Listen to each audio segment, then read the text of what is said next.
حضرت ابو ہریرہ رضی اللہ تعالی عنہ راوی، میرے آقا کریم نے فرمایا من صام رمضان ایمانا واحتسابا غفر لہ ما تقدم من ذنبہ، جس نے رمضان کا روزہ رکھا، رمضان کے روزے رکھے ایمان اور احتساب کے ساتھ، اس کے گزشتہ کے گناہ معاف کر دیے جاتے ہیں۔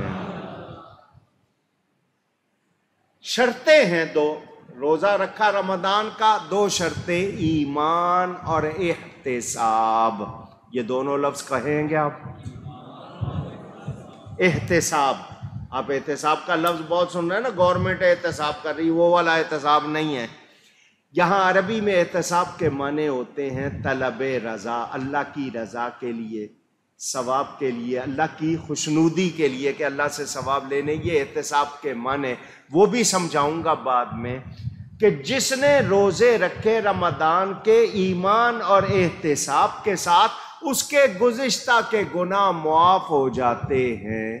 پتہ چلا رمضان کے روزے اتنے سخی ہیں، کتنے سخی ہے کہ ہم نے روزے رکھے گزشتہ کے گناہ معاف، مگر دو شرطیں ہیں، ان پر دھیان دیجئے۔ پہلی شرط ایمان، دوسری شرط احتساب، کہ ایمان کا مطلب عقیدے صحیح ہو، ورنہ روزہ نہیں ہے، بھوکے رہ رہے ہو، عقیدے خراب ہیں تو روزہ نہیں، تو صحیح عقیدہ ہو، ایمان والے ہوں، یقین ہو، اور احتساب کیا؟ نہیں جی روزہ اس لیے رکھ رہا ہوں تھوڑا سا ذرا وزن کم ہو جائے گا، یہ اگر نہیں رکھوں گا تو لوگ کیا کہیں، نہیں، خوشی اللہ کی خوشنودی کے لیے، ثواب کے لیے شوق سے روزے رکھو۔ اور احتساب کس طرح کرو؟ آنکھوں سے غلط چیز کو دیکھو نہیں، کانوں سے غلط سنو نہیں، ناک سے غلط سونگھو نہیں، زبان سے غلط چکھو نہیں، ہاتھ سے غلط کو چھوؤ نہیں، پاؤں سے غلط کی طرف جاؤ نہیں۔ ایسا روزہ رکھو گے تو گزشتہ کے گناہ معاف، گزشتہ کے گناہ اونچی۔ اب سوال آتا ہے ذہن میں، ہم بھی روزہ رکھتے ہیں، روزہ نبی پاک صلی اللہ علیہ وسلم نے بھی رکھا، روزہ اہل بیت نے رکھا، صحابہ نے رکھا، اولیاء نے رکھا، ہمارے تو معاف ہو گئے گناہ، ان کا کیا؟ وہ تو گناہ کرتے نہیں تھے، نبی تو معصوم ہوتے ہیں، اور جو ولی ہوتے ہیں وہ گناہ کرتے نہیں ہیں، تو ان کا کیا معاف ہوتا تھا؟ تو ان کے درجے بلند ہوتے تھے۔ دیکھو سونا دو طرح کا ہوتا ہے، ایک ملاوٹ والا، ایک خالص، سمجھ آ رہی ہے؟ بازار میں سونا لیتے ہیں آپ تو دو طرح کا ہوتا ہے، ایک خالص اور ایک ملاوٹ والا، دونوں کو آگ میں تپایا جاتا ہے، دونوں کو گلایا جاتا ہے۔ کیوں؟ ایک کا مقصد نرم کر کے زیور بنانا، ایک کا مقصد اس کو گرم کر کے اس میں سے میل نکالنا، دونوں تپائے گئے ہیں، مگر دونوں کی شان کا معاملہ ایک جیسا نہیں، ایک سے میل دور کی گئی ہے، ایک کی شان بڑھائی گئی ہے۔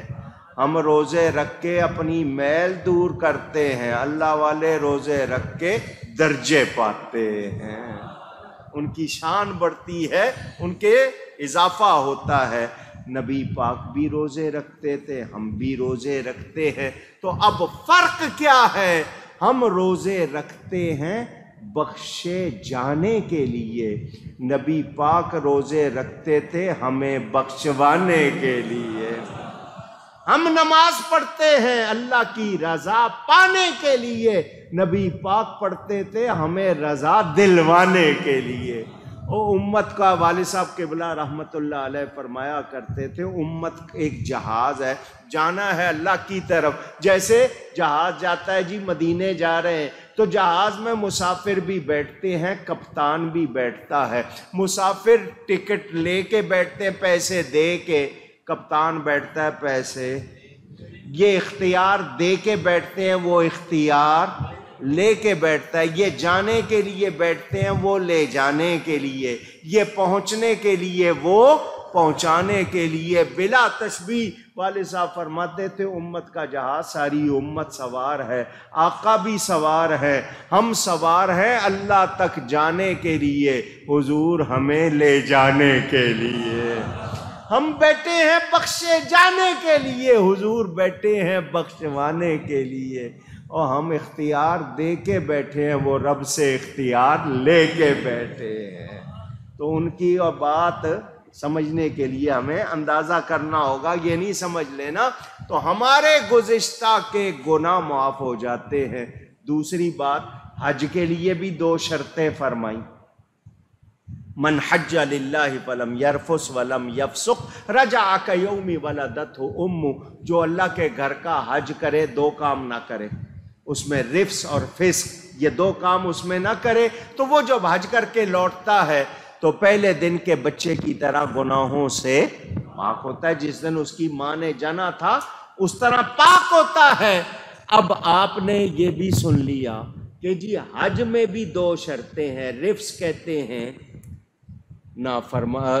برائی کو، بےہودگی کو، فسق کہتے ہیں نافرمانی کو، جو حج کرے اس میں بےہودگی نہ ہو، نافرمانی نہ ہو۔ تو ایسا حاجی جب لوٹتا ہے گناہوں سے پاک تو پتہ کیا چلا، کعبہ بھی سخی ہے،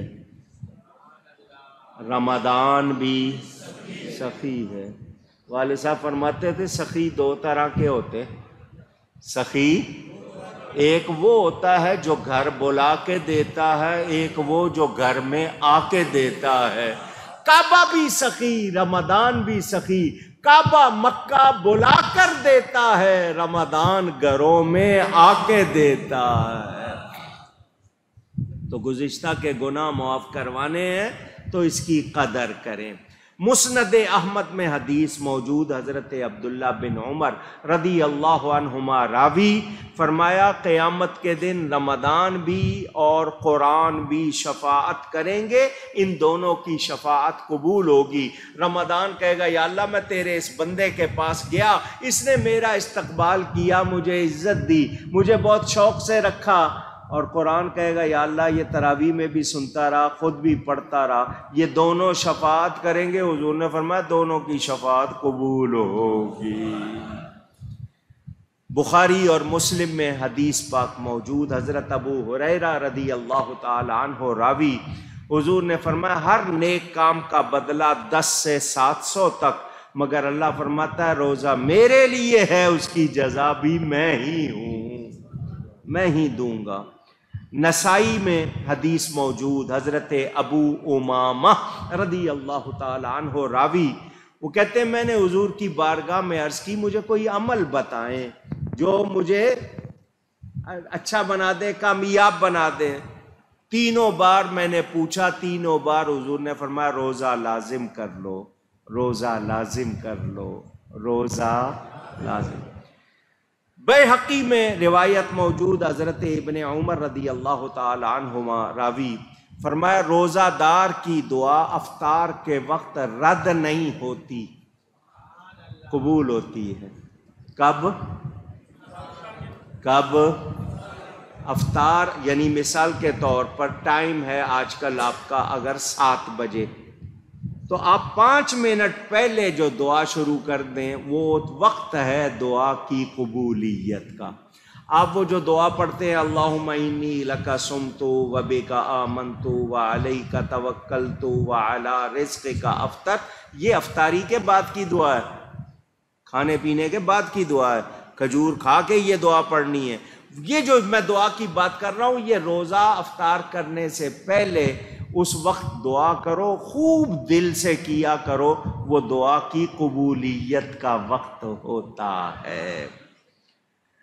بیہقی میں روایت موجود، حضرت ابو سعید خدری رضی اللہ تعالی عنہ راوی، وہ کہتے ہیں میرے پیارے آقا کریم صلی اللہ علیہ وسلم نے فرمایا جس نے روزہ رکھا اس کی حدود کو پہچانا، یعنی جس سے بچنا تھا بچا، تو وہ اس کے گزشتہ کے گناہوں کا کفارہ ہو جائے گا۔ بیہقی میں روایت موجود، حضرت جابر بن عبداللہ رضی اللہ تعالی عنہ راوی فرماتے ہیں، حضور نے فرمایا میری امت کو ماہ رمضان میں 5 باتیں ملی. کتنی؟ ہاتھ یوں نہیں کر رہا، ناراض نہ ہو. کتنی ملی؟ 5 باتیں جو پہلی کسی امت کو نہیں ملی. وہ 5 سناؤں آپ کو؟ شوق ہے؟ چلیں سنیں. پہلی بات فرمایا رمضان کی پہلی رات اللہ تعالی نظر فرماتا ہے، جس پر اللہ نے نظر فرما دی اس کو عذاب نہیں ہوگا. ایک بات. دوسری بات کہ روزہ دار بھوکا رہتا ہے. ایک تو ہوتا ہے دانت صاف نہیں کیے، منہ میں کوئی آپ کی چیزیں رہ گئی، وہ منہ کی بو ہوتی ہے. ایک ہوتی ہے معدے کو خالی رکھنے کی وجہ سے جو بو بنتی ہے. اللہ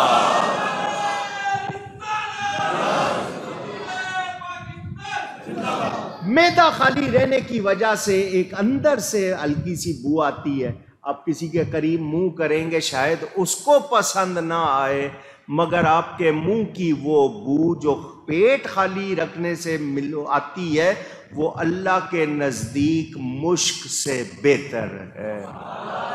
کتنی باتیں ہو گئیں؟ تیسری، روزے داروں کے لیے فرشتے دعائیں کرتے ہیں. کتنی ہو گئیں؟ چوتھی، اللہ تعالی جنت کو حکم دیتا ہے روزے داروں کے لیے اور زیادہ سنور جا، تیار ہو جا. کتنی ہو گئیں؟ کافی ہیں؟ پوچھ رہا ہوں. 5ویں اگلے سال سنا دیں گے. ٹھیک ہے سناؤں؟ سارے مہینے کی سستی کسی نے نہیں، اس کے نصیب میں تھا نماز پڑھنا، نیکی کرنا، وہ آخری رات بھی توبہ کر لے گا. عید کی رات اللہ فرماتا ہے اس کو بھی بخش دوں گا. اب یہ مطلب نہیں ہے کہ پہلے پورا مہینہ اس طرح گزاروں کہ آخری رات جاگوں گا. کیا پتہ ہے زندگی ہے، کسی سے ہو گئی سستی وہ توبہ کر لے گا. فرمایا یہ 5 باتیں میری امت کو ملی ہیں. کرم ہے یا نہیں؟ مہربانی ہے یا نہیں؟ تو اس نبی کا میلاد منائیں یا نہ منائیں؟ ان پہ درود بھیجیں یا نہ بھیجیں؟